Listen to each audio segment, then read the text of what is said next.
Bonjour à tous, bienvenue sur cette table ronde des métiers auxquels les femmes ne pensent pas. Donc aujourd'hui, nous avons 3 super intervenantes. Donc nous avons Audrey, Marjolaine et Maïlis. On va parler de ça puisqu'effectivement, il y a des tas de métiers qui existent. Est-ce que vous savez combien il y a de métiers répertoriés par France Travail? Non, personne. 11 700 métiers répertoriés par France Travail. Bon, bien sûr, il y a des déclinaisons, des sous-déclinaisons, des sous-déclinaisons, mais il y a quand même une grande quantité de métiers qu'on ne connaît pas. Et il y en a pas mal dans lesquels les femmes ne vont pas et donc je me suis posé la question, de pourquoi? Puisqu'en fait, moi mon job c'est de tester les métiers et donc je me suis dit: «Pourquoi les femmes ne vont pas dans ces métiers?» Avant ça, on va, poser une petite question à nos intervenantes. C'est de se présenter en donnant son prénom, 3 mots qui vous représentent, le nom de votre métier et en quoi ça correspond. Pour donner le bon exemple, je vais commencer par moi. Donc moi c'est Clémentine, je suis testeuse de métier. Mes 3 caractéristiques, c'est atypique, confiance et solaire et donc mon job, c'est de créer du contenu sur la découverte métier.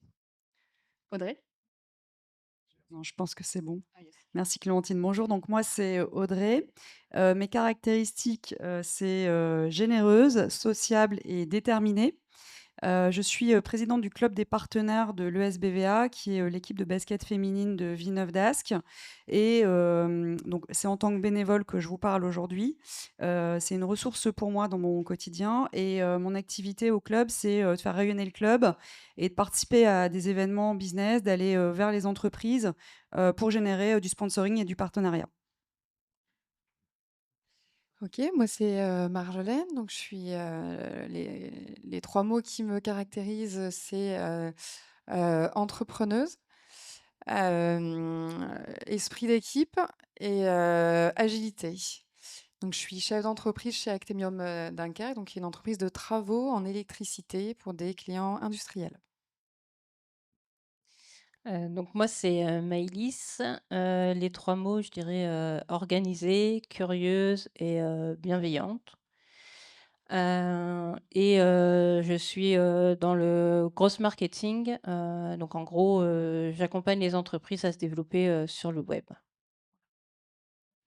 Merci beaucoup. Donc la première, le premier axe qu'on va aborder, pour moi, c'est, le fait que les femmes suivent en général un chemin tout tracé, pour faire plaisir aussi parfois à l'environnement et à la famille. Moi, par exemple, bah, on voulait un médecin dans la famille, j'ai fait une première année de médecine. Un ratage total.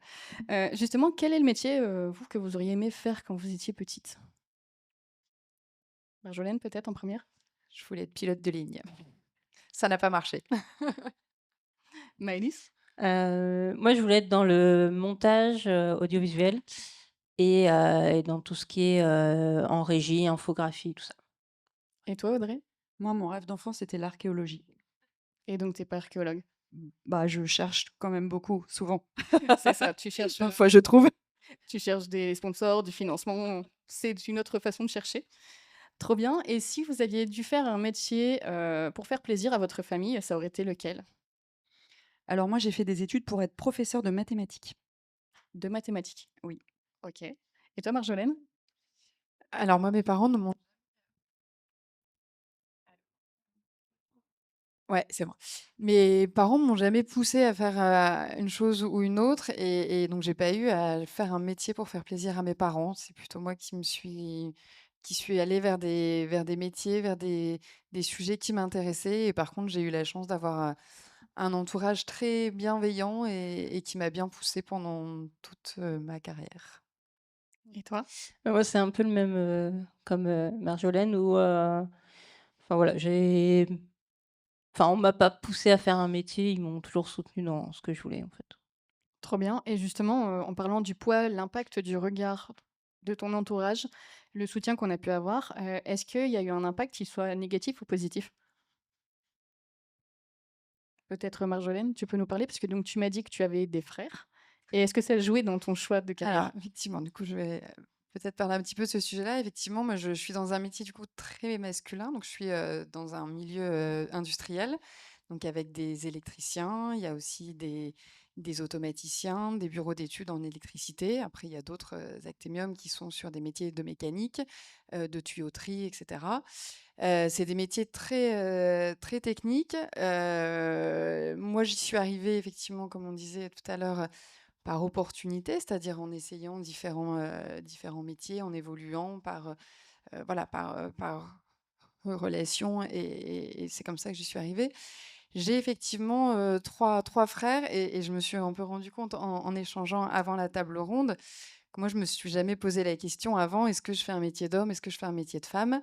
Mais je pense que sans vraiment le vouloir, à un moment donné, en ayant trois frères, j'ai quand même été conditionnée pour travailler peut-être, en tout cas ne pas avoir de frein à travailler dans un milieu d'hommes, en tout cas. Oui, c'est ça, en fait, ça a joué un rôle positif. Moi, je vais prendre mon exemple, je suis 8e génération d'entrepreneurs. Mon papa a cassé la lignée en partant dans l'informatique, mais avant, on était dans la maçonnerie et donc en fait, moi, dans ma tête, je me suis jamais dit: «Ben, le BTP, c'est pas pour moi» et donc du coup, ça joue, je trouve, un rôle. Est-ce que toi, Audrey, tu as eu une influence, du poids de justement, de ton entourage? J'ai pas eu d'influence du poids de mon entourage, c'est juste que moi, j'ai été élevée dans un monde enfin, mes parents étaient agriculteurs et je pense qu'ils avaient pas la connaissance des 11 700 jobs qui existaient. Donc globalement, dans mon environnement et dans ma connaissance, il y en avait pas du tout 11 700, il y en avait beaucoup moins. Du coup, d'où la filière un peu classique, de professeur, dans lequel je me suis complètement, échouée, parce que ça me plaisait pas. Maintenant, ce que je retire par contre de ça, c'est les valeurs dont je vous parlais, tout à l'heure et notamment, la détermination et l'engagement, qui me servent aujourd'hui dans mon quotidien.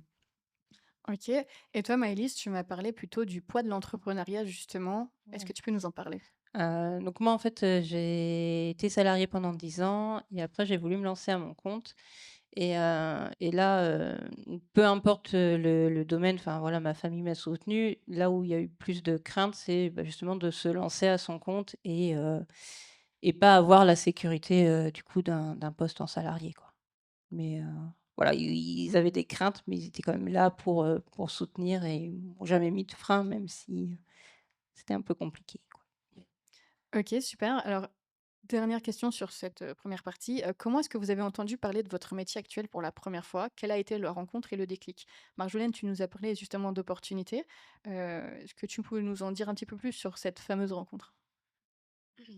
Oui, en fait, c'est ce que j'expliquais. Moi, j'avais travaillé, c'est par relation. J'ai fait une école d'ingénieur. J'ai travaillé avant dans la mode. J'ai pas du tout aimé travailler dans la mode et du coup, je me suis dit: «Bon, à un moment donné, il faut que je change». Donc j'ai essayé de contacter des anciens élèves de mon école et donc c'est comme ça que je suis arrivée à contacter, un chef d'entreprise de chez Actemium qui m'a pris en stage pendant 2 mois. Après, je suis partie vers d'autres sujets sur Paris et puis, voilà, je l'ai recontacté à un moment suivant quand, j'ai souhaité donner une nouvelle, orientation à ma carrière.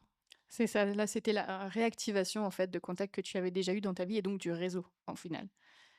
Maëlys? Du coup, moi, quand donc j'ai créé mon entreprise, bah, j'ai essayé de me faire connaître, sur, le digital. J'ai créé mon site web, j'ai créé mes réseaux et du coup, je suis un peu rentrée dans ce métier, mais je ne savais pas, trop, ce qu'il en était. Du coup, j'étais à France Travail et c'est là où j'ai reçu, bah, une newsletter qui me parlait d'une formation en growth marketing et donc du coup, bah, j'ai cherché un peu ce que c'est, à quoi ça correspond et du coup, je me suis dit: «Bah, cool, on y va» et voilà, OK, donc newsletter, mais ça peut être aussi des salons sur lesquels on rencontre des c'est ça. personnes. Ça peut être là aussi la rencontre. Et toi, Audrey?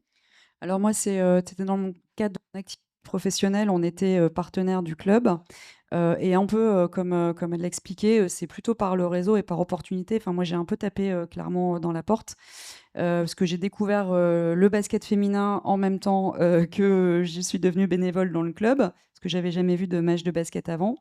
Par contre, j'avais une casquette de directrice commerciale et de développeuse, dans mon activité professionnelle dans les assurances et j'adore le sport. Et en fait, je connaissais pas l'environnement du sport féminin et ce que pouvait être un club de sport féminin. Moi, j'ai été très touchée, en fait, quand j'y suis arrivée, bah, de découvrir un environnement où on a des sportifs de haut niveau qui ont le même quotidien, que, bah, je vais reprendre souvent l'exemple des joueurs du LOSC, parce que c'est vrai, en fait, elles s'entraînent autant, mais avec peu de reconnaissance.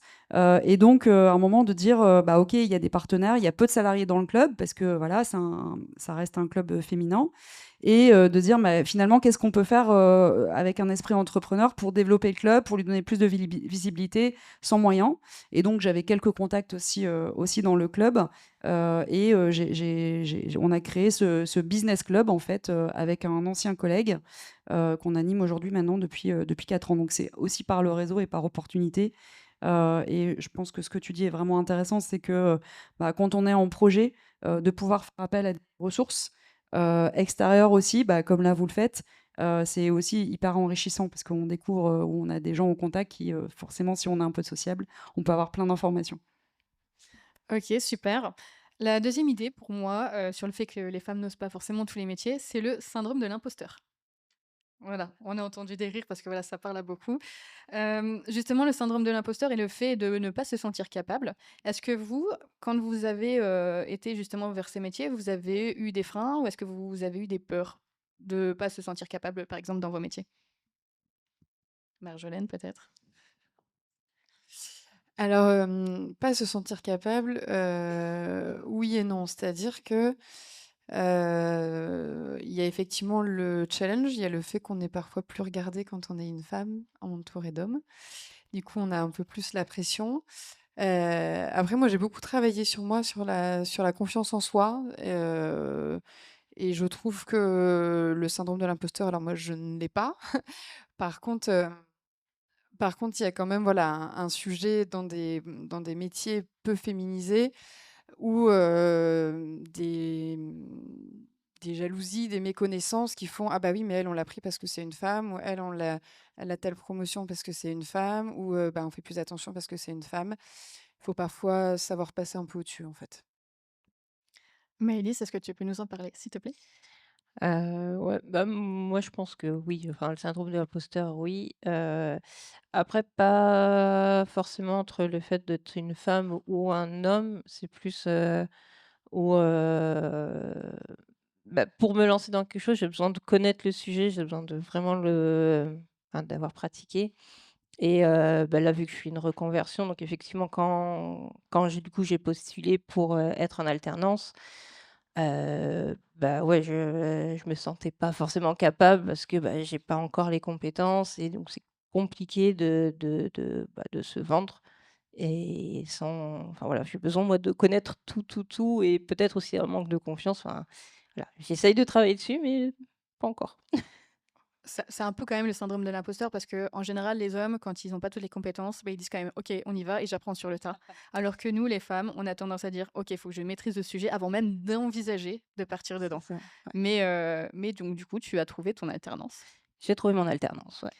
OK, et toi, Audrey? Syndrome de l'imposteur ou? Non, pas vraiment, enfin, en tout cas, je le ressens pas. Maintenant, c'est vrai que, bah, comme ça vient d'être dit par Marjolaine, alors le SBVA, c'est un club de sport féminin, mais globalement, les entreprises, partenaires qui viennent aux événements, c'est beaucoup d'hommes. Ça marche bien. Ça marche bien. Nous, dans nos partenaires, principalement, c'est 50 de l'environnement, du BTP, des travaux publics, bref. Donc c'est très, très masculinisé. Oh, je sais pas, je vais pas réussir à le dire, c'est pas grave. Masculinisé. Mais c'est vrai qu'effectivement, quand on arrive, qu'on n'a pas fait de basket en plus, on peut être un peu regardé en disant: «Mais à quoi elle va servir? Pourquoi elle est là? Est-ce que, c'est finalement pour avoir une belle image pour le club?» Donc voilà, je l'ai pas, moi je l'avais pas, mais effectivement, il faut créer de la légitimité. OK, et justement, Audrey, quelles sont les compétences et qualités nécessaires pour faire cette activité? Alors audace, moi je dirais, bien évidemment être sociable, et ouais, audace, sociabilité, bien évidemment la détermination, parce que ça prend du temps aussi. Enfin moi c'est une activité, bénévole, et je pense qu'il faut aussi, en tout cas, être capable d'accepter d'être dans un environnement masculin et d'accepter aussi le fonctionnement, enfin en tout cas moi je l'accepte, d'un groupe d'hommes en étant une femme. Voilà, enfin j'accepte qu'à un moment, je peux être vue ou je dois me conduire, comme si j'étais un mec dans le groupe de mecs, quoi. Voilà, et ça, je pense qu'il faut l'accepter. Carrément. Alors moi, j'ai une petite anecdote. Au début, quand j'étais d'abord vidéaste et je suis arrivée sur un chantier de rénovation d'enrobé pour filmer les gars. J'avais jamais mis les pieds sur un chantier. Première chose que j'ai faite en arrivant, j'ai dit: «Par contre, je suis un mec comme les autres ici». Et alors, ils ont rigolé 5 minutes et après, en fait, ça s'est super bien passé parce qu'ils ont compris que, bah, voilà, je vais pas dire que j'étais leur égal parce que moi, je venais pas faire les travaux, je venais les filmer, mais que voilà, j'étais pas là, pour les embêter ou pour faire des histoires, quoi. Maëlys, les compétences pour ton activité? Je pense organisée, du coup, assez, bah, curieuse, vouloir découvrir, voilà, vouloir aussi, bah, accompagner les entreprises, donc être avec elles et voilà. Après on fait aussi beaucoup de communication, donc aussi beaucoup ouverte, sociable. Hem, La créativité, peut-être? oui aussi, oui.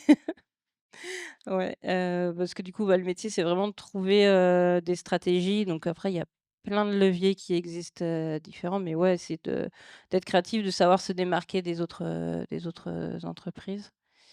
C'est déjà pas mal. C'est ça, donc en fait, tu vois, tu parlais du syndrome de l'imposteur, mais pour tes clients, tu fais en sorte qu'ils ne soient pas comme les autres et justement qu'ils se démarquent. Donc du coup, c'est top, quoi.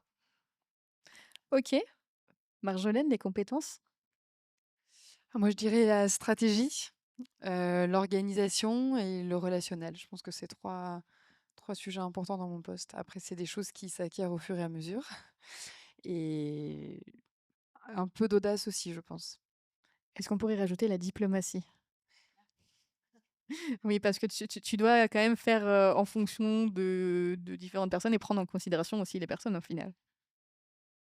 C'est ce que j'ai mis dans la partie relationnelle. Voilà, donc il y a relationnel et diplomatie. OK, quelles sont les formations pour faire vos métiers? Maëlys, est-ce que tu peux nous parler justement parce que donc toi tu es en alternance au sein d'une école justement? C'est ça. Du coup, moi, je suis donc en alternance en gross marketing, mais du coup enfin, je suis la formation en gross marketing et je suis en alternance dans un centre de formation, qui forme au métier du web et de la data, donc Qui bah, s'appelle? le wagon et donc du coup, bah, là aussi, c'est pareil, enfin, la proportion hommes-femmes, beaucoup plus d'hommes, que de femmes, donc dans le web ou dans la data, et du coup, pour en revenir à la question, donc ma Quelle est formation la formation pour ouais. faire ce métier? Heu, ben Combien de temps ça dure, ah oui, par exemple?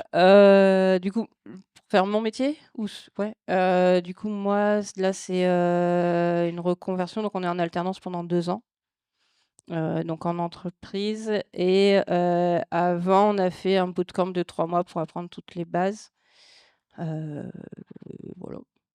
Et est-ce qu'il y a aussi des formations plus courtes? Tu m'as parlé de formations plus courtes? Ouais, après, bah, du coup, c'est un peu compliqué parce que le wagon, là où je suis en alternance, ils proposent aussi, bah, une formation en gross marketing, et eux, ils sont sur des formations de 9 semaines. En fait, ça va dépendre aussi dans, les écoles dans lesquelles on va, parce qu'il y a pas mal de formations qui existent et après, il y a aussi un cursus, on va dire, classique, en master, en communication digitale. OK, donc le wagon, vous avez un stand en plus si on veut vous retrouver tout C'est à ça. l'heure. Alors on aura une session questions-réponses à la fin, je vous ai pas précisé, mais si vous voulez également échanger avec le wagon, ils sont disponibles, expressément pour ça. Audrey, la formation? Moi, il y a pas de formation à part la vie pour, Exact. faire, le métier que je fais. Maintenant ce que je peux, dire, c'est que dans un club de sport, au-delà des bien évidemment, ça fonctionne avec des bénévoles, hein, mais, comme tout club de sport associatif. Et maintenant, par contre, ce que je voulais dire, c'est que dans un club de sport, on retrouve tous les métiers, en fait, qu'on peut retrouver dans une entreprise. Alors nous, à petite échelle, mais on a une comptable, on a un directeur du marketing, on a des alternants en community manager, on a un responsable de l'hospitality qui gère nos événements, qui gère la relation avec les entreprises, qui fait l'événementiel.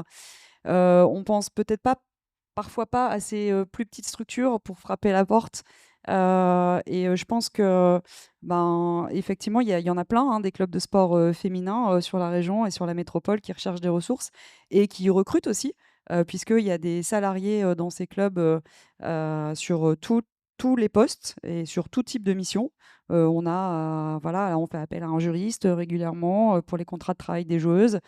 Voilà et on n'y penserait pas forcément, enfin moi j'y pensais pas, je l'ai découvert, par hasard et ça peut être aussi un environnement, épanouissant. Oui, puis j'ai discuté avec une personne tout à l'heure sur mon stand. C'est vrai que des fois, on sait un peu où on a envie d'aller, mais on se dit, bah, on ne sait pas où chercher, justement du boulot ou de l'emploi. Et c'est aussi d'aller pousser les portes, justement, de se présenter sur place en disant bah, bonjour, voilà qui je suis, voilà mes valeurs qui sont les mêmes que les vôtres. Est-ce que vous embauchez? Et d'y aller un petit peu à l'audace, comme ça, comme tu disais, pousser les portes. En fait, les fois où j'étais en recherche d'emploi, je me suis jamais positionnée en me disant, «Je cherche tel poste». J'ai plutôt réfléchi à, bah, dans quelle entreprise je voudrais travailler et dans cette entreprise-là, est-ce qu'il y a un poste qui pourrait être pour moi ou pas? Et si oui, lequel? Et ensuite en faisant jouer, le réseau. Marjolaine, pour la formation, du coup? Alors la formation, alors pour moi personnellement, c'était une formation d'ingénieur pour arriver où je suis, qui mène à des postes de chef de projet, de responsable d'affaires, dans des métiers plutôt techniques. Mais on a aussi, enfin chez moi, il y a aussi beaucoup d'électriciens, électriciennes en reconversion. Donc des personnes avec qui on met en place un parcours de formation pendant 1 an, voire 2 ans, pour adapter du coup leur parcours à notre métier. Et le but, c'est qu'ils puissent intégrer notre entreprise. L'année dernière, on en a 2 qui sont arrivés, qui sont toujours chez nous et avec qui ça se passe, ça se passe très bien. C'est des métiers auxquels on pense pas, enfin, je sais que c'est un peu le but, c'est peut-être un peu bateau, mais c'est des métiers qui sont vraiment très intéressants quand on est intégré dans une équipe. J'ai échangé il y a une dizaine de jours avec, 2 femmes. Il y avait une soudeuse et une tuyauteuse qui sont arrivées chez nous. Elles me disent: «Mais c'est génial, j'adore mon métier». OK, c'est un environnement masculin, mais bon, passé la première semaine, en fait, on fait plus gaffe, on est en bleu de travail. Donc voilà, il y a vraiment tout un côté, bah, on fait partie d'une même équipe, on avance ensemble, on a des chefs d'équipe, des responsables d'affaires, voilà. Donc il faut vraiment se dire, bah, une fois que je passe au-dessus de ça, c'est vraiment des métiers qui sont hyper intéressants. Vous pouvez évoluer, qui sont très techniques et même au sein d'une même entreprise. Alors Actemium, ça fait partie du groupe Vinci, c'est des entreprises où on peut très bien changer d'une entreprise à une autre aussi. Donc voilà, Vinci qui est également présent sur le salon, si je ne dis pas de bêtises. tout à fait. Donc pareil, si vous voulez aller poser des questions, n'hésitez pas, vous pouvez les retrouver. Dernière question sur cette thématique. Est-ce que c'est compatible avec ta vie perso, ta vie de famille ou la maternité comme métier? Qui veut répondre en premier? Audrey? Bah, oui, j'ai 2 enfants, mais ils sont grands les miens, et c'est vrai que ce que je t'avais dit quand on a préparé l'entretien, forcément moi, dans mon quotidien, je suis dans l'événementiel, ben, les matchs, c'est le soir et le week-end. Hier soir, voilà, il y avait un match, c'est à 20h. C'est plus compliqué, sur mon activité, sur mon périmètre à moi, de voilà, avec un enfant en bas âge, forcément, ça nécessite une organisation. C'est pas impossible, je déteste ce mot, c'est ce que je t'avais dit. Mais oui, ça nécessite une organisation. Après, ça dépend de la situation de chacun. Moi, je suis maman solo et j'arrive très bien à m'organiser et à m'en sortir. Et après, par contre, c'est parce que moi, là, je suis sur l'événementiel. Maintenant, sur les autres, d'autres métiers du club, voilà, notre comptable, elle est pas là au match, par exemple, donc elle peut très bien, avoir, ses horaires de travail, on va dire, classiques. Maëlys? Bah, moi, avant du coup, d'être, dans le gros marketing, bah, j'ai travaillé dans une chaîne de télé où du coup, bah, je faisais les directs, donc bah, c'était le soir, enfin pour le JT. Après, je me suis lancée à mon compte en tant que wedding planner, donc dans l'événementiel, donc là, pareil, soir, week-end et du coup, là, enfin, on va dire, bah, je peux me poser et effectivement, j'ai 2 enfants qui sont un peu plus petits. Mais voilà, je peux être avec eux le soir. Bon, il y a des fois où, bah, il y a des événements, mais comme dans partout, mais voilà, on peut plus se poser et ouais, une vie de famille, c'est complètement possible, quoi. Bah, voilà, dans la même lignée, avec une organisation qui va bien, c'est des métiers qui sont aussi, moi j'en ai 3 qui sont assez jeunes aussi et ça se passe plutôt bien. Alors on a une bonne nounou, c'est vrai. OK, super. Est-ce qu'on vous a déjà fait remarquer que vous étiez pas à votre place en tant que femme? Marjolaine, tu nous as un petit peu évoqué le fait que, bah, des fois, il faut faire sa place, mais que voilà, ça passe vite. Maëlys, est-ce que ça t'est arrivé qu'on te dise: «Ben, en fait, t'es une femme, qu'est-ce que tu fais là?» Non. Audrey? Non, jamais non plus. Voilà, donc même si c'est des milieux masculins, faut pas hésiter, on est bien accueillis quand même. Troisième idée pour moi, c'est que la représentativité des femmes, elle est manquante. C'est-à-dire qu'on a énormément de rôles modèles hommes. On voit pas assez les femmes, pour, montrer et expliquer un petit peu justement les métiers. Heu, est-ce que justement, quels sont les rôles les métiers des femmes dans vos vies? C'est-à-dire vos mères, vos sœurs? Est-ce que ça a été un rôle modèle ou est-ce que ça a été, enfin, ça n'a pas été un exemple? Bah, moi, ma mère, elle est ingénieure dans l'aviation civile. Donc bah, du coup, c'est la seule, femme de tout le pôle. Enfin, maintenant, il y en a un peu plus, mais à l'époque, c'était la seule. Donc voilà, et ma sœur, elle est infirmière, donc on va dire, là, il y a plus de femmes, mais voilà, enfin, j'ai toujours eu un modèle où, bah, c'est pas parce qu'on est une femme qu'on peut pas y arriver. Après, pareil, j'ai fait des études en sciences de l'ingénieur. Ben, pareil, pas beaucoup de femmes. Mais voilà, là où je pense où j'ai eu plus de femmes, c'est là en ce moment, dans le gross marketing, quoi. Du coup, dans ton activité, il y en a beaucoup dans le côté marketing, mais pour Ouais. le côté développeur, là, il y en a Ouais, beaucoup moins. côté développeur, côté, bah, pareil, tout ce qui est, SEO, Ah, paid enfin, la publicité, tout ça, mise en place, là, il y a moins de femmes et du coup, on le voit aussi, bah, du coup, avec moi, bah, le wagon où là, les 2 formations donc en web, donc en ce moment, ils sont 7 en formation, il y a une femme et en data, ils sont un peu plus, on est environ à 60 d'hommes et 40 de femmes, en data, par contre. OK, et le SEO, est-ce que tu peux nous expliquer rapidement ce que c'est? Parce que tout le Ah monde oui, connaît peut-être pas le c'est, terme. bah, tout ce qui est, référencement, naturel sur, sur internet pour rendre visible, le site. Donc là, c'est-à-dire, sans payer, c'est pas des publicités, Ouais, ça va être, c'est ça, via les articles, les c'est posts, ça, et ouais, cetera. ouais. OK. Hem, Marjolaine, les rôles modèles dans ta famille, les femmes, que font-elles? Alors moi sur les rôles modèles donc ma maman s'occupait de ses 4 enfants, c'était déjà un beau travail. En fait, j'ai pas vraiment eu des rôles modèles dans ma famille ou dans mon entourage. Par contre, j'ai toujours eu un entourage très bienveillant qui m'a poussée dans ce que j'avais envie de faire et qui m'a plutôt soutenue, sans me dire: «Bah, voilà, c'est ça ou c'est ça», mais plutôt: «Bah, si, vas-y, on y va, enfin, vas-y, tu es là, nous, nous on te soutient». Voilà, c'était plutôt dans ce sens-là, en fait. Et toi, Audrey? Moi, pas de rôle modèle. Ma mère donc était co-exploitante, ma sœur est, conseillère, pro en banque. Et pour le coup, je suis un peu un ovni en fait, chez moi.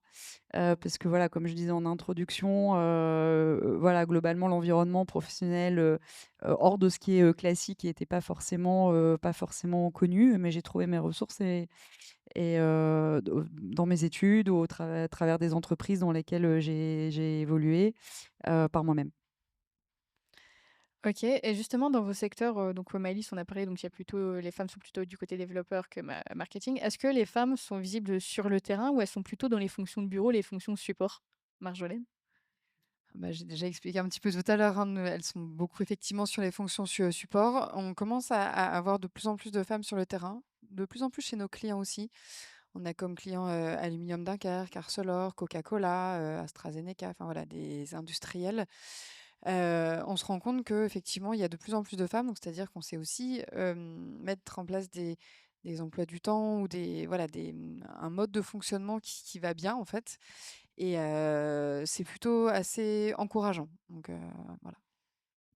Et tu me parlais aussi tout à l'heure, du fait qu'il y a pas mal de femmes qui commencent à être managers également?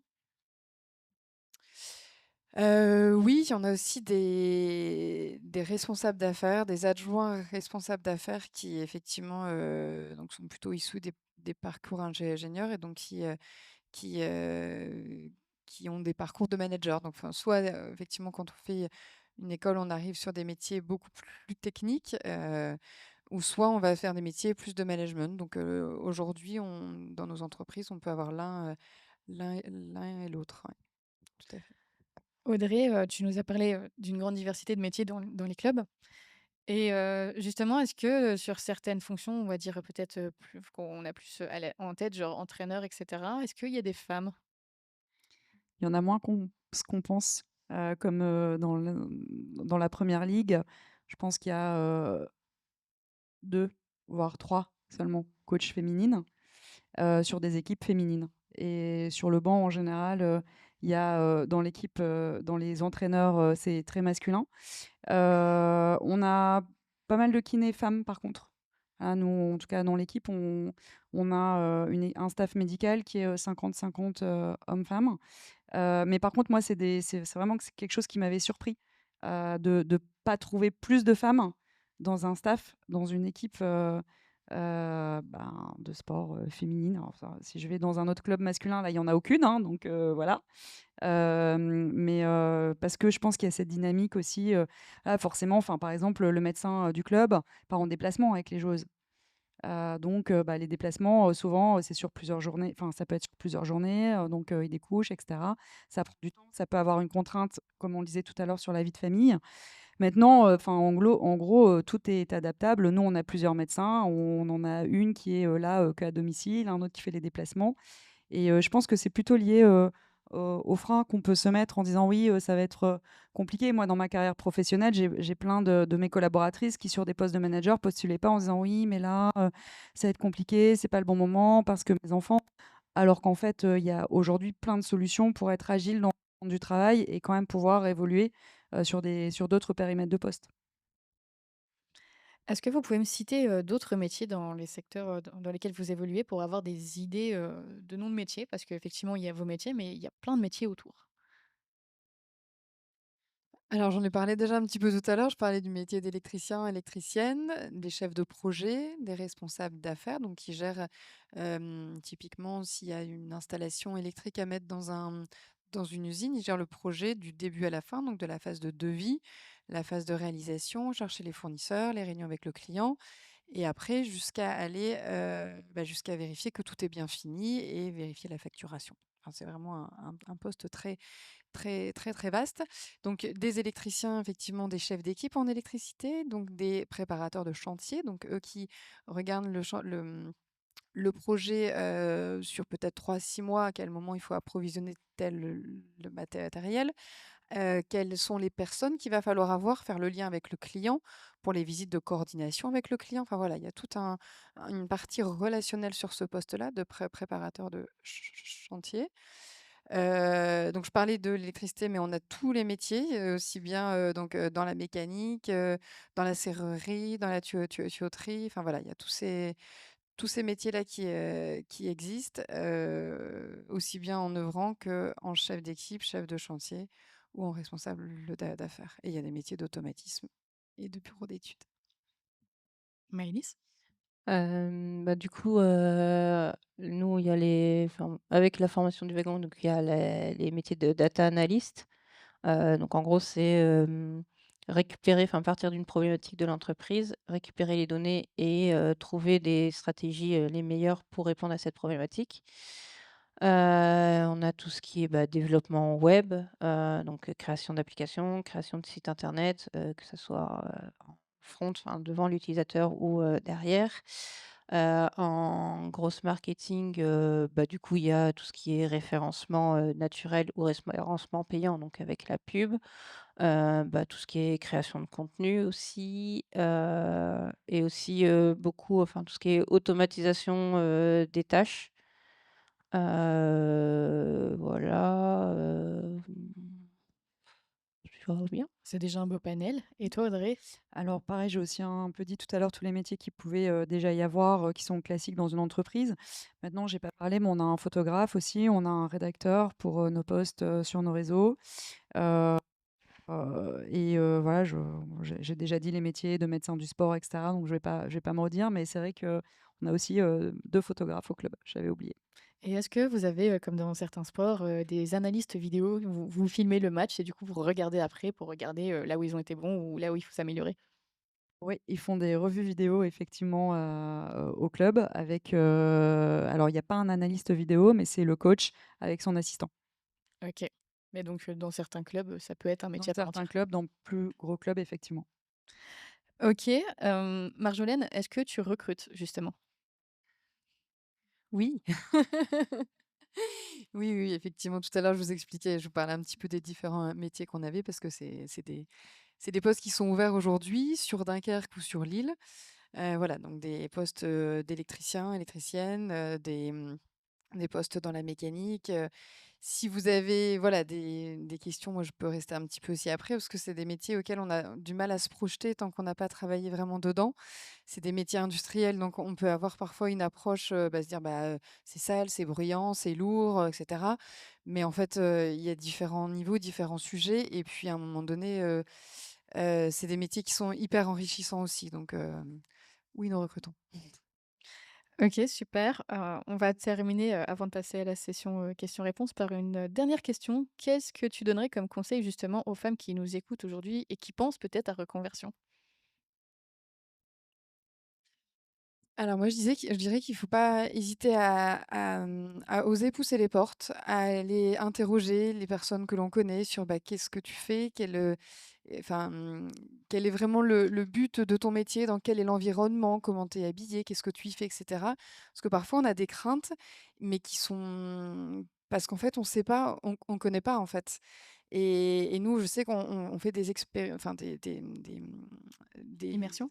des immersions, ouais, ça, je cherchais le mot plus on fait des immersions, avec des jeunes, avec des personnes en reconversion, dans nos métiers, justement, dans les ateliers, donc ils sont en situation réelle et ça permet de se dire: «Bah, tiens, est-ce que ce métier, il est intéressant? Il est fait pour moi ou pas, en fait?» C'est vrai que c'est des questions importantes à poser et je vais, rebondir là-dessus. Moi, je suis donc testeuse de métiers, donc je vais tester les métiers pour créer du contenu, pour vous faire découvrir les métiers et je pose plein de questions également et des questions qui peuvent paraître, des fois, étranges aux personnes. Par exemple, je pose la question de l'accessibilité aux toilettes. Alors la première fois, on me regarde bizarre, puis en fait, j'explique que, ben, une maman m'a dit, sa fille voulait partir en paysagiste et elle a arrêté parce qu'il y avait pas d'accès aux toilettes. Du coup, je dis: «Bah, attends, tu fais derrière un buisson». Elle me dit: «Oui, mais s'il y a 15 bonhommes derrière». Bon, OK. Elle me dit: «Et si tu tes règles?» OK. Donc du coup, on a ajouté systématiquement cette question dans le podcast et donc on pose vraiment tout type de questions et donc c'est vrai que c'est important d'avoir ces infos et bah, de pouvoir trouver les infos et si jamais effectivement c'est pas sous cette forme-là, d'aller, rencontrer des professionnels sur des événements comme aujourd'hui. Maëlys, un petit conseil pour, les femmes qui nous écoutent? Bah, d'oser, enfin, souvent, c'est le premier pas qui est compliqué, surtout, enfin, quand on est aussi en poste et que, bah, par exemple, le poste ne nous convient plus, on a envie d'aller ailleurs. Mais ouais, c'est vraiment d'oser, de faire le premier pas et après, ben, de voir où ça nous mène, mais voilà, il peut pas avoir de trucs mal, quoi. Et toi, Audrey? Je vais pas du tout être originale.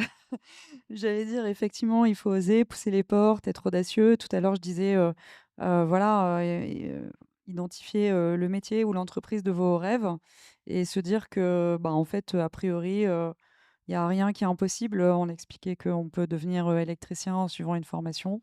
Voilà, il faut avoir envie et je pense que le lien avec la passion aussi, c'est important. Super, moi je terminerai sur, la curiosité. Avoir la curiosité, oser poser les questions parce que, effectivement, des fois on peut avoir des blocages qui sont vraiment, voilà, on pense que c'est un blocage et en fait dans la réalité c'est pas du tout le cas et oser poser des questions et ne pas avoir peur du ridicule de la question. La preuve, je pose la question de l'accessibilité aux toilettes sur tous les métiers. Donc si je fais ça, vous pouvez toutes poser vos questions, il ne faut pas hésiter. Et pour aiguiser votre curiosité, donc il y a pas mal de ressources. Donc, bah, on a parlé donc de mes contenus. Donc moi, c'est l'agence d'attractivité des métiers. C'est du contenu qui est gratuit et accessible à tous. Mais ça peut être également donc d'aller faire des immersions dans les entreprises. On peut donc soit directement aller contacter les entreprises, soit passer par France Travail qui propose, alors désolé si j'écorche le nom, les PMSMP. En gros, c'est de l'immersion. Et ça peut être, voilà, plein de façons d'aller justement à la rencontre, de ces métiers. Bah, merci beaucoup mesdames. On va passer à la partie des questions. Alors, y a-t-il des questions? Ah, c'est moi qui jette le cube. C'est c'est un micro. Y a-t-il des questions? Alors là, ça va être un lancer super sportif. On va voir si tu peux venir au club de basket là. C'est pas comme ça qu'on shoot.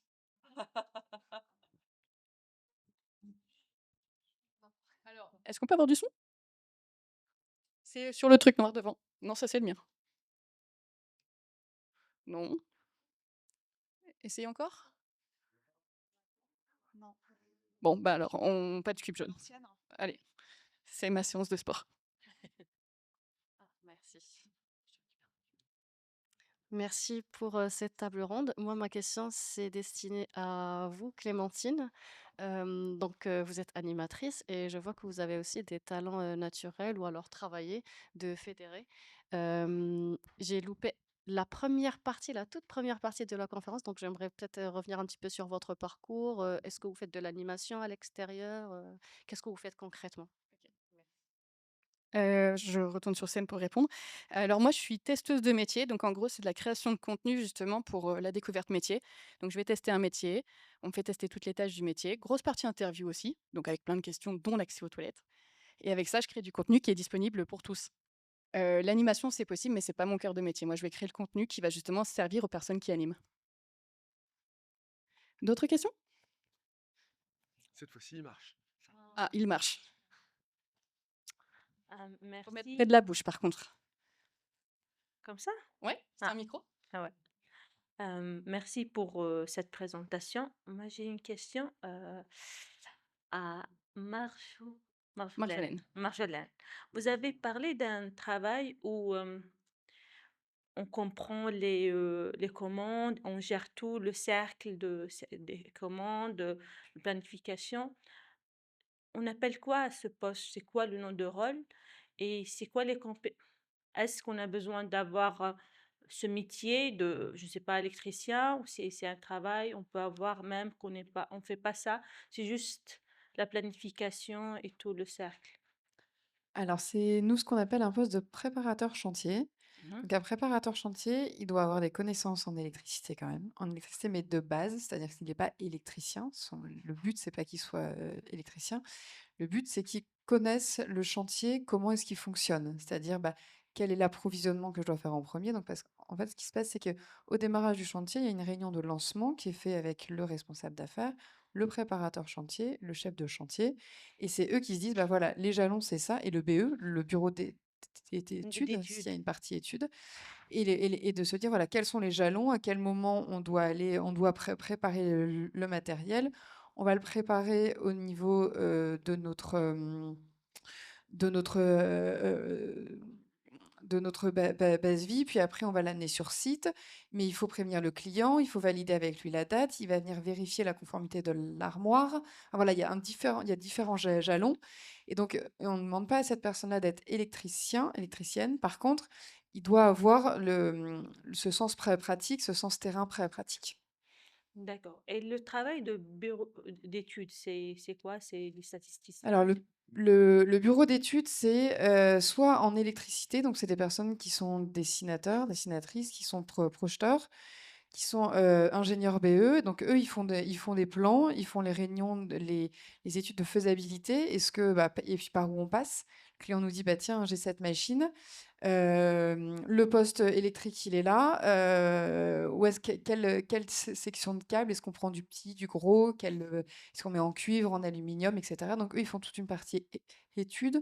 Et donc, pour savoir quel est le câble qu'il faudra acheter, qu'il faudra mettre en place. Après, on a des études en automatisme aussi. Donc, la partie automatisme, c'est plus typiquement, si vous avez une machine, donc j'ai ça en tête, chez Coca, on a tous les convoyeurs, donc il y a les canettes qui passent, et donc le programme doit dire que à tel moment, on doit mettre une étiquette, à tel moment, on Ouais. doit mettre du liquide, à tel moment, Ouais, voilà. ouais. Mais du coup, pour ces jobs-là, il ne faut pas avoir vraiment voilà, être vraiment électricien ou électricienne. C'est juste comprendre quand même. Pour le Comme métier je de dis, préparateur oui. chantier, préparateur chantier, il faut pas avoir le côté technique, il faut avoir le côté bon sens. D'accord. Merci. Ouais. Ouais. Juste derrière, hop. Merci, bonjour. Pour prendre votre modèle, moi je suis Diana et le mot-clé storyteller, curieuse et je pense résilience. J'ai plutôt une curiosité sur les méthodes de travail dans votre activité. Si vous pouvez partager sur comment vous organisez votre travail et plutôt pourquoi pas dans le manière de travail hybride au bureau, au distanciel. Moi, je suis, bah, du coup, je suis sur le campus. parce que j'ai aussi une partie où je gère les étudiants qu'on accueille. Donc du coup, quand on a une formation, je suis tout le temps en présentiel. Quand il y a pas de formation et qu'il y a pas d'étudiants sur le campus, là, on peut faire, du distanciel, enfin du télétravail. Et après, bah, je suis plus en tant que, du coup, chef de projet où j'ai des missions, enfin des tâches et du coup, je me fais un planning en disant: «Bon, ça, faut que je fasse à telle date» et beaucoup comme ça. Enfin, rétro-planning avec, bah, toutes les deadlines et bah, comment je m'organise pour arriver, à la fin. Alors du coup, moi, de par mon travail, il y a quand même une forte part de management. Donc du coup, dans ces cas-là, effectivement, le management, je suis bien obligée d'être en entreprise. Après, j'ai la chance d'avoir des collaborateurs qui sont très compétents et très autonomes. Du coup, voilà, on met en place un certain nombre de rituels pour que le management fonctionne bien. Après, j'ai toute une partie aussi de réunions, de séminaires, etc. Donc ça, c'est des choses un peu plus off et qui sont généralement pas forcément sur mon lieu de travail, en fait. Et le télétravail, parfois, parce qu'en fait, j'habite à Lille et je travaille à Dunkerque. Donc, quand j'arrive à me mettre des petites journées pour travailler depuis Lille, c'est un peu plus facile, effectivement. C'est compliqué, le travail hybride, dans un club de sport avec de l'événementiel.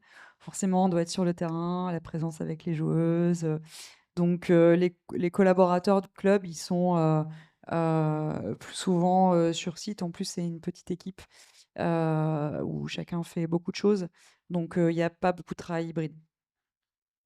Merci. Y a-t-il d'autres questions?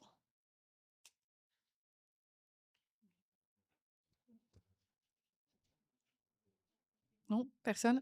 Ah, ici devant. Comme je disais tout à l'heure, il y a pas de questions bêtes. Alors, moi, ma question pour Milice, pour le poste de data analyse. Moi aussi, voilà, voilà, je suis statisticienne, mais voilà, j'avais une petite expérience comme data analyst dans une entreprise. Maintenant, je cherche data analyst, plutôt business analyst. Et je me demande, est-ce qu'il y a vraiment, il y a encore des postes ou parce que j'ai l'impression que tout le monde maintenant, ils font, c'est la mode, tout le monde il fait cette conversion vers data analyst ou d'après vous, il y a toujours des postes, il y a toujours des...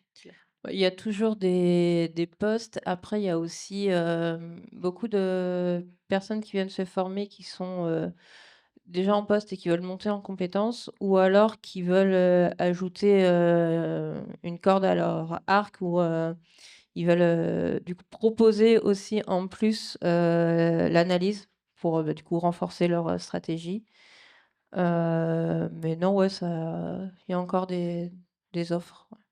Et vous pensez que c'est une bonne stratégie de, par exemple, je dis, moi, je suis ici, je suis voilà, à la métropole lilloise, il y a des grandes entreprises comme Auchan, Kiabi, voilà. Est-ce que je cherche, je vérifie si ils proposent des postes ou bien c'est bien aussi de faire des candidatures spontanées, voilà, je me présente, je dis ça. Est-ce que c'est ça, c'est quelque chose ou bien c'est... Ouais, si les candidatures, spontanées, bah, moi, en fait, pour avoir, du coup, mon alternance, au wagon, bah, c'était une candidature spontanée. Je suis allée sur un salon, je l'ai rencontré, on a discuté.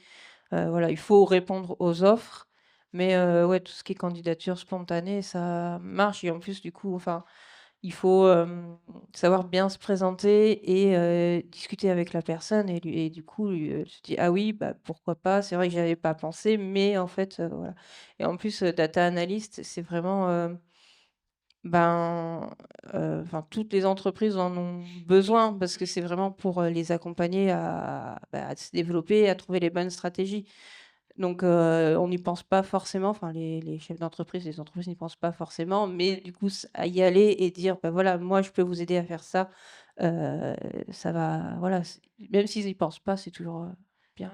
Moi-même, j'avais cette idée, j'ai dit même les petites entreprises, et des fois, ils pensent, ils n'ont pas besoin de ça, mais peut-être ils savent pas l'influence ou l'impact d'avoir un data analyst qui va, voilà, à la fin, au moins à la fin de l'année, qui va faire les choses, il dit, voilà, ça et ça et ça.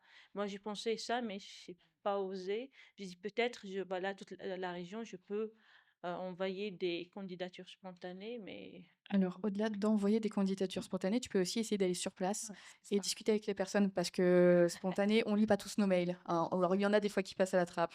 Ou alors les MP sur LinkedIn, faut être en contact avec la personne, etc. Si tu vas sur place, que tu discutes avec les personnes, déjà, tu montres un intérêt pour l'entreprise, déjà, premièrement. Et le fait de venir sur place et de faire une candidature spontanée, pour moi, ça montre aussi ta motivation à bosser. Parce que je pense qu'aujourd'hui, ce qui va faire la différence peut-être sur 2 profils, Oh c'est la oui, motivation. motivation, Donc, oui, ouais, ouais. les candidatures Moi, spontanées, oui. j'avais cette idée, mais ils m'ont dit non, ici en France, voilà, Depuis voilà. quand on obéit aux règles? Ouais, Depuis ouais, quand? c'est vrai. Ouais, c'est Après, je vrai. pense que pour rebondir sur ce que tu disais, je pense que la candidature spontanée, si c'est, j'envoie mon CV et une lettre, à toutes les entreprises, ça fonctionnera honnêtement pas, je pense. Maintenant la démarche spontanée, Ouais. pour le coup, de questionner, d'aller dans des réseaux, de savoir ce qui se passe dans les entreprises, dans les gens dans lesquels on a notre environnement, ça j'y crois beaucoup. Clairement, bah, c'est ça que je vois quand on dit, démarche spontanée, c'est aller rencontrer les personnes. Ouais. Parce que le lien que tu vas créer, la rencontre humaine, c'est peut-être ça qui va faire, la différence. Même j'ai apprécié la méthode de Audrey, sa stratégie de aller dire cette entreprise ou cette, voilà, ça me plaît, j'aime leurs valeurs. Est-ce que dedans, je peux trouver un poste? Moi, j'ai jamais pensé comme ça et je trouve ça, c'est vraiment une manière vraie. Parce que c'est vrai, on commence, on apprécie cette entreprise parce que des fois on peut chercher, postuler dans une entreprise, on trouve que ils sont, nous on voit, on pense, voilà, ils sont des là, mais c'est bien vraiment de chercher quelqu'un qu'on pense que oui, avec cette entreprise ou cette petite entreprise, on a ces valeurs-là et on peut peut-être, j'essaye de trouver une place avec ces personnes-là. Alors, moi, j'ai vraiment apprécié cette idée. Une question pour toi, Clémentine. Via tout ce que tu as vu, testé, etc., est-ce que tu as, toi, des anecdotes sur des métiers auxquels tu pensais pas du tout trouver des femmes, où tu Alors, pensais avoir des interlocuteurs que masculins et tu t'es dit, ah, bah finalement. j'ai testé pas mal de métiers dits masculins parce que justement, comme j'ai la grande chance d'être une femme et donc d'être, influenceuse femme, je suis un bon rôle modèle pour féminiser les métiers. Et il y a un métier auquel je pense, tout de suite, c'est, monteur et dépanneur de grue à tour. C'est-à-dire assembler les morceaux d'une grue à tour. Donc, j'étais à 50 mètres de haut avec les bonhommes et au début, quand je suis arrivée, ils étaient un peu sceptiques. Ils se sont dit: «Ouais, une nana, OK, porte du harnais, très bien, mais bon, c'est quand même, un métier, bonhomme». Et à la fin, on était presque une équipe, tu vois? Genre, j'étais intégrée dans l'équipe et en repartant, ils m'ont envoyé un message en disant: «Bravo parce que tu as osé faire des trucs que beaucoup n'oseraient pas». Et donc, se dire que, oui, on peut avoir les compétences et si on a la motivation et l'envie, on peut y arriver.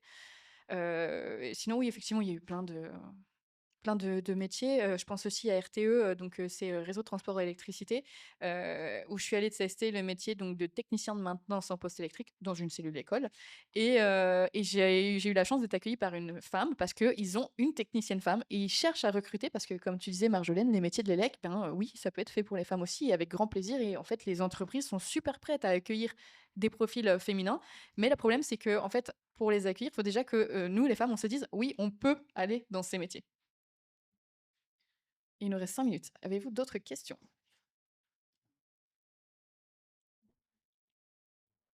Profitez, on a encore ces 3 professionnels pendant 5 minutes. Après, vous ne les reverrez peut-être pas tout de suite. Nous avons une question là-bas. Merci. Moi, ma question bonjour, merci. C'est, est-ce que c'est par exemple l'électricité, du coup, c'est un métier, physique quand même? Il faut avoir des épaules, il faut pouvoir porter des bobines, Alors, je suppose que c'est pour moi. Alors, un métier physique, oui et non. Il faut une bonne condition physique. Après, on ne demande pas d'être sportif, d'être musclé. C'est-à-dire que moi, j'aime à penser que par le prisme de mettre des femmes dans les entreprises, ça permet aussi aux hommes de se dire: «Ah bah zut, au lieu de porter moi-même ma caisse à outils de autant, peut-être que je peux prendre une servante ou peut-être que au lieu de mettre, ma caisse à outils qui fait 15 kilos, je peux prendre que les outils dont j'ai vraiment besoin». Donc je prépare mon chantier en amont et du coup, elle va peser que 5 kilos. peut-être que je vais demander aussi de prendre un sac à dos. Ça, il y en a qui le font. Mais il y a aussi le fait aujourd'hui de se dire, c'est des métiers aujourd'hui qui sont tout à fait, côté physique aujourd'hui d'être un homme ou d'une femme n'est pas différenciant. Par contre, il y a quand même une mentalité masculine de se dire: «Ah bah zut, ça pèse lourd» et cetera, et où moi, je cherche à les faire bouger en leur disant: «Pour ta sécurité, pour pas que tu te casses le dos, pour, voilà, tu dois plus réfléchir à comment tu prépares ton chantier pour justement éviter de prendre trop de choses». Donc, le côté physique, non. Le côté j'anticipe, je pense que les femmes ont toute leur place pour ça aussi. Et je compléterai, sur le fait que, ben, des fois, il y a des hommes qui sont moins costauds que des nanas aussi. Moi, j'ai vu un technicien, alors c'était avec Liber, technicien service après-vente pour les grues mobiles, donc c'est les grues sur camion qui se déplient. Heu, il était comme ça, impressionnant, et en fait, c'est pas parce que t'es pas costaud ou t'es pas un bodybuilder que tu peux pas faire un métier, et comme, tu disais, ben, en fait, c'est de l'adaptation, et les adaptations qu'on va faire, peut-être pour nous les femmes, vont être bénéfiques pour tout le monde, c'est-à-dire également pour les hommes. Donc en fait, une entreprise a tout intérêt justement, à écouter les retours terrain, pour pouvoir, comme tu fais Marjolaine, améliorer ça. Et moi, si je peux me permettre, donc avant, quand je travaillais, donc dans la chaîne de télé, on allait faire des tournages en extérieur et donc du coup, j'étais, bah, pareil, enfin la seule femme avec, 4 autres, hommes et bah, on a installé tout le matériel donc enfin, c'était beaucoup du coup sur roulette, mais il y a des fois où il fallait porter et bon, je fais pas énormément de sport, mais enfin voilà, ça ils s'adaptent. Après j'avais aussi la chance d'avoir des hommes qui étaient bienveillants et donc du coup, bah, quand vraiment c'était trop, trop lourd, bah, on portait à 2. Enfin voilà, j'ai mais ça m'a jamais bloqué quoi que ce soit. On a le temps de prendre une dernière question et après nous aurons fini. Y a-t-il une dernière question? Là-bas. Bonjour madame. J'avais une question en fait, je suis reconnue travailleur handicapé en situation de handicap. Est-ce que, par rapport, à la discrimination à l'embauche, il y aurait plus de difficultés pour moi à intégrer une entreprise à partir du moment où je mets la reconnaissance travailleur handicapé ou pas? Alors moi, je peux prendre le relais sur ce sujet-là. Chez nous, c'est, d'abord le poste, après le côté, travailleur handicapé. On va voir si c'est adaptable au poste.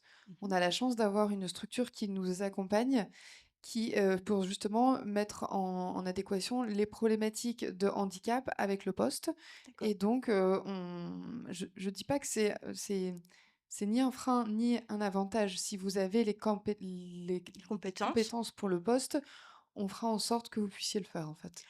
Donc, il y aurait, justement, enfin, ce qu'on appelle, des aménagements de Oui, poste pour permettre, oui, bien sûr. plein de fonctions. On travaille avec les CAP emploi. Mmh, tout à fait. On travaille, avec la médecine du travail, et chez Vinci Énergie, on a aussi un pôle qui nous aide justement à mettre en place tous ces sujets-là. Donc, aujourd'hui, moi, je sais qu'il y en a qui ont des postes de travail adaptés, qui, même sur site, ont des appareils auditifs, Mmh. qui sont des sujets, voilà, qui sont des handicaps, et ça permet aussi parfois d'avoir des subventions pour Oui, tout à un fait. handicap, voilà. Et donc, du coup, c'est pas inutile de le signaler, bah, enfin, vaut peut-être mieux le signaler d'ailleurs, je pense que Alors, de mon côté, c'est ni un plus ni un moins. C'est-à-dire, c'est pas quelque chose à mettre en avant lors du recrutement. d'accord, C'est pas non plus quelque chose qu'il faut qu'on cache. bien sûr. Généralement, c'est au moment où on fait le contrat de travail, où on me dit, en tout cas un peu avant, quand je dis: «Bah, écoute, voilà, c'est plutôt en bonne voie». C'est à ce moment-là que les gens me disent: «Bah, écoute, voilà, moi, j'ai ça comme handicap», voilà. On D'accord, en parle de manière très libre, mais ça n'est pas c'est pas quelque chose qui va faire pencher la balance dans balance, un sens ou dans l'autre. d'accord. Là, récemment, il y a eu des journées du Day pour, justement sensibiliser les entreprises, au handicap avec, le recrutement des personnes en situation de handicap. Hem et donc j'ai fait, justement cette journée en immersion en entreprise et ça rejoint ce que vous dites, à savoir, on travaille sur les compétences plutôt que sur le handicap. Donc, bah, merci d'avoir répondu à ma question. Bah, merci beaucoup à toutes. Merci beaucoup à vous également d'avoir assisté à notre table ronde. Et puis n'hésitez pas, donc on a le wagon qui est dispo en stand et également Vinci aussi. Bonne journée et bonne exploration!